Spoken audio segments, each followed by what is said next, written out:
digesting that news. Let's go to Washington and talk to Eric Ham, who's an experienced political analyst there.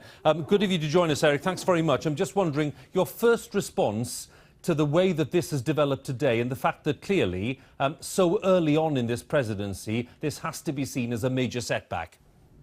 This is, and unfortunately, the first casualty of what I think is a continuing GOP civil war that has now centered itself right at 1600 Pennsylvania Avenue, where you have the National Security Advisor, who is supposed to be an honest broker for all things national security related. So keep in mind, his job is to make sure that the trains are moving properly between organizations like the Pentagon, the CIA, Homeland Security. He's supposed to be an honest broker, and he is the first person to actually have to resign.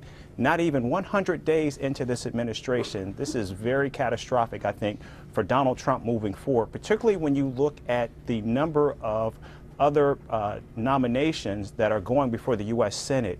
It begs questions as to whether or not only the United States citizenry, but can lawmakers actually have complete confidence that Donald Trump and this administration actually have an idea as to how to move forward with many of the national security challenges that will confront them.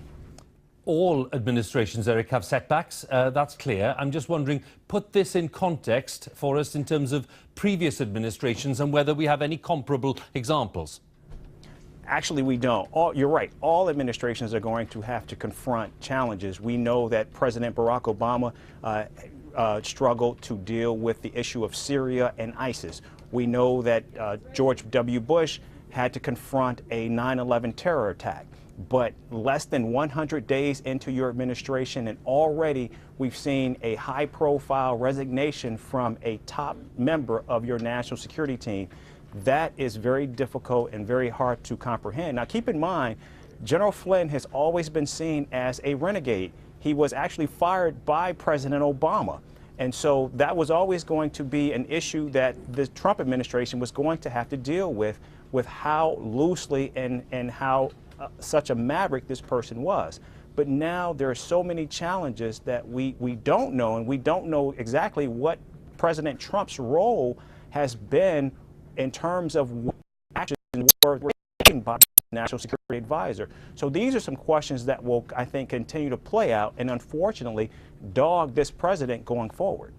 I just mentioned the statement from Senator Bob Corker and the fact that Mike Flynn may well have to give evidence at a congressional hearing. How concerned will the White House be at that? And what is your sense of the kind of momentum that still exists in this controversy about potential Russian influence? This, I think, could be President Trump's Benghazi, because this actually is something that has legs. Remember, this bilateral investigative commission that's underway in the Senate right now is actually looking at these issues. And so you have the chairman of the Senate Foreign Relations Committee, Senator Bob Corker, speaking out saying that he will possibly have to testify before that committee. And it remains to be seen what exactly he will say and just how damaging that will be to the Trump administration. We know that this is the first casualty.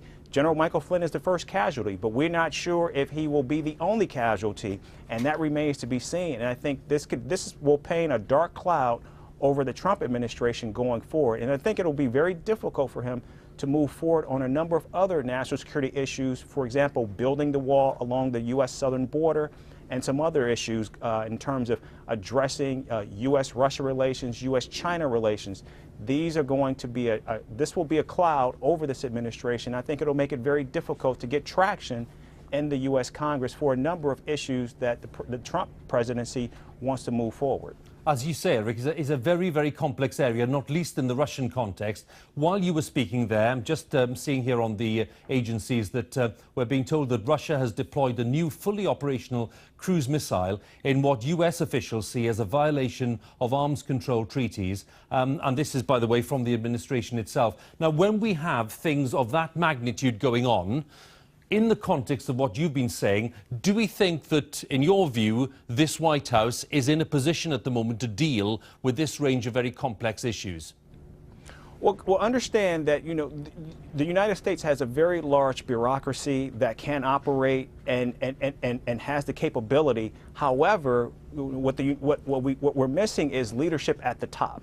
And so when you have a key member of your national security team that is no longer in place, and also understand that the Trump administration has had a very difficult time trying to staff many of these key positions. Keep in mind that there are 4,000 political appointments that need to be made. Many of these are national security positions.